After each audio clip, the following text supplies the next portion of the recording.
ప్రేక్షకులందరికీ నమస్కారం. ఈరోజు మన స్టూడియోలో ప్రముఖ ఆధ్యాత్మికవేత్త, వేదిక్ ఆస్ట్రాలజర్ అవినాష్ దాస్ గారు ఉన్నారు. ఏప్రిల్ మాసంలో సింహరాశి వారందరికి కూడా ఎలాంటి రిజల్ట్స్ ఉండబోతున్నాయో గురుగారిని అడిగి తెలుసుకుందాం. నమస్కారం గురుగారు. నమస్కారం అండి. ఓం నమ శివాయ, ఓం నమో వెంకటేశాయ. గురుగారు, ఏప్రిల్ మాసంలో సింహరాశి వారి పరిస్థితి ఏంటంటారు? ఎలాంటి రిజల్ట్స్ ఉండబోతున్నాయి వీళ్ళకి? సింహం అంటే బేసిక్గా ఫారెస్ట్లో, అడవిలో ఏం చేస్తుంది? ఎంతమంది ఉన్నారు, ఎవడెవడి దగ్గరికి వెళ్ళి ఎలా మాట్లాడితే వాడు నాకు ఓటేస్తారు, వీళ్ళందరూ ఓటేస్తాను కదా నేను రాజు అయ్యేది. సో వీడిది ఇది ఇప్పుడు ఇదన్నమాట ప్లాన్, స్కెచ్. ఈ సంవత్సరం ఉగాది కొత్త సంవత్సరం మొదలవుతుంది. ఏం చేస్తే బాగుంటుంది? నేను చేస్తున్న జాబ్ కంటిన్యూ అవ్వాలా, ట్రాక్ మార్చాలా? చేస్తున్న జాబ్ కంటిన్యూ అవుతూ ఇంకో ట్రాక్కి ప్రిపేర్ అవ్వాలా?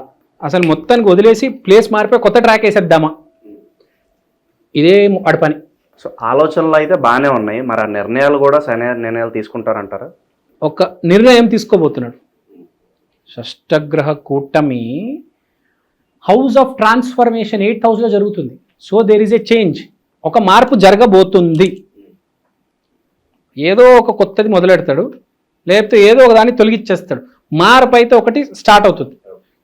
వాడికి ఏదో డబ్బు ఉంది, లేకపోతే వాడికి ఏదో జాబ్ చేసే ప్లానింగ్ ఉంది, దానికి తగ్గ మెటీరియల్ తెచ్చుకోవడం, చదువుకోవడం, లేకపోతే ఏదో సూరత్కి వెళ్ళి చీరలు కొనుక్కురావడం. ఒక స్కెచ్ అయితే స్టార్ట్ చేయబోతున్నాడు, ఒక స్కెచ్ అయితే వేయబోతున్నాడు, గ్యారంటీ వేస్తాడు. ఏదో ఒకటి చేయబోతున్నాడు. ఖాళీగా అయితే కూర్చొనే సమస్య లేదు, తగ్గేదే లే. సో పాయింట్ ఏంటి? ఫస్ట్ అయితే వీడు తెలుసుకోవాల్సింది ఏంటంటే, వీడేయట్లే స్టెప్, ప్రకృతి వేస్తుంది. మనం చేసేది ఏం లేదు. కర్మలు అలా ముందుకు తీసుకెళ్తూ ఉంటాయి. ఇప్పుడు టైం వచ్చింది అంతే. వీడికి ఒక కొత్త ప్రయాణం మొదలు పెట్టబోతున్నాడు. వీడు మొదటి అడుగు వేయబోతున్నాడు. సో జర్నీలో హర్డిల్స్ కూడా ఉంటాయి, బట్ దాన్ని హర్డిల్స్ ఇంకా అంతవరకు వద్దు. మిమ్మల్ని నేను తప్పుగా ఏమనుకోవద్దు. అసలు వీడు ఫస్ట్ స్టెప్ వేసేద్దాము.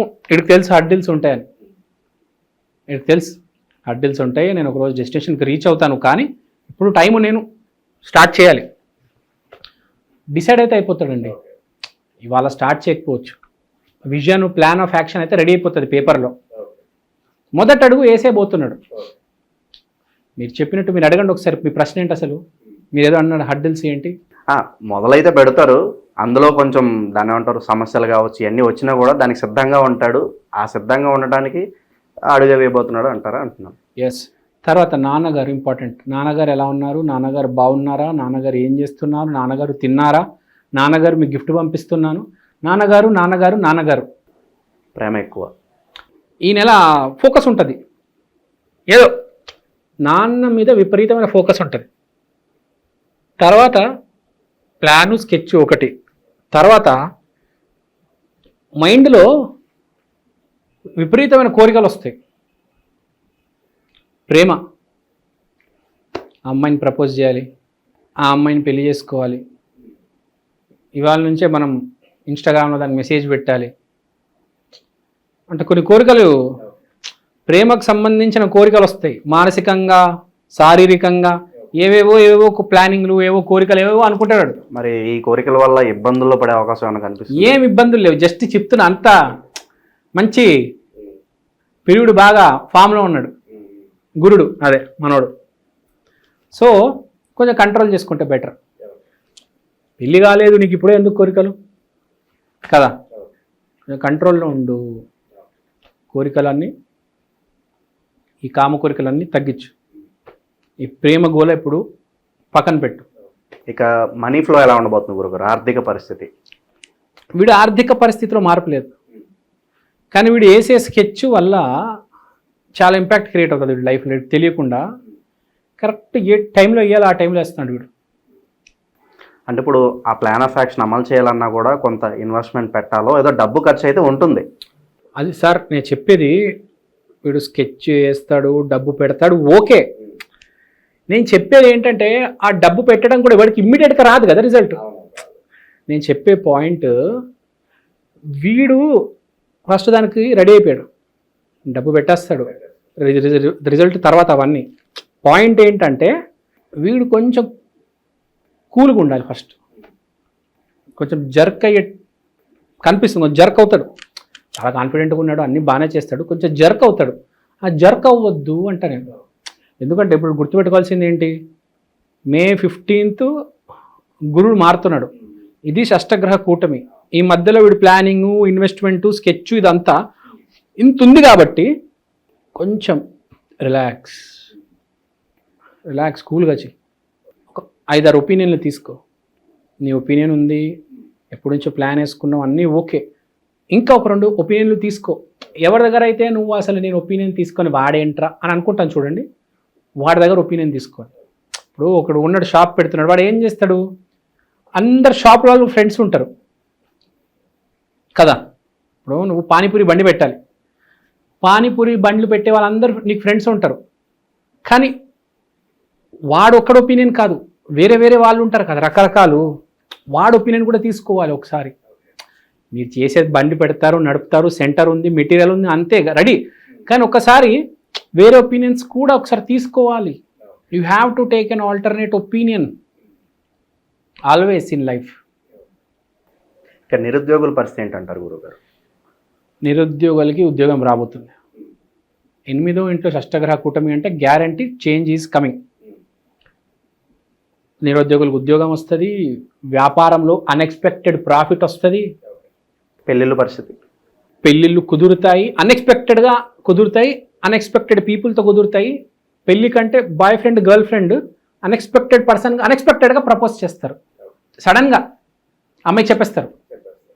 ఎప్పటి నుంచో ఉంటుంది వీడికి, మనసులో దాచుకుంటూ ఉంటారు, బర్స్ట్ అవుట్ అయిపోతారు. అంటే ప్రతి ఈవెంట్ ఈ 45 రోజులు వీడికి కలిసే వస్తుంది.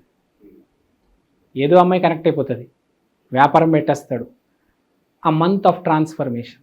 సో ఈ పౌర్ణమి తర్వాత అయితే చాలా గుడ్ రిజల్ట్స్ అయితే కనిపిస్తున్నాయి అంటారు. అయితే పౌర్ణమి దాకా కూడా గుడ్ రిజల్ట్స్, పౌర్ణమి తర్వాత కూడా మంచి రిజల్ట్స్.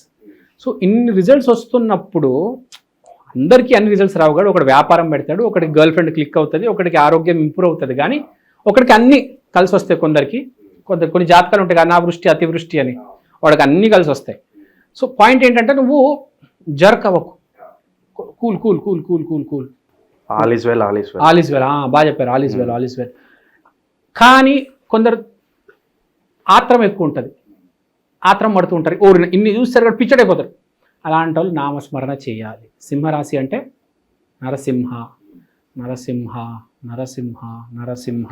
వైవాహిక జీవితం బాగానే ఉంటుందంటారా? బాగానే ఉంటుంది, డోంట్ వరీ. నరసింహ నరసింహ నరసింహ ఈ నామస్మరణ చేయాలి, చేస్తే మంచిది. వైవాహిక జీవితంలో కూడా కొత్త కొత్త మలుపులు వస్తాయి. అంటే పాయింట్స్ నేర్చుకుంటాడు, భార్యని ఇంకా అర్థం చేసుకుంటాడు. So no need to worry, all is well. But నామస్మరణ చేసుకుంటే బెటర్ ఎప్పుడైనా.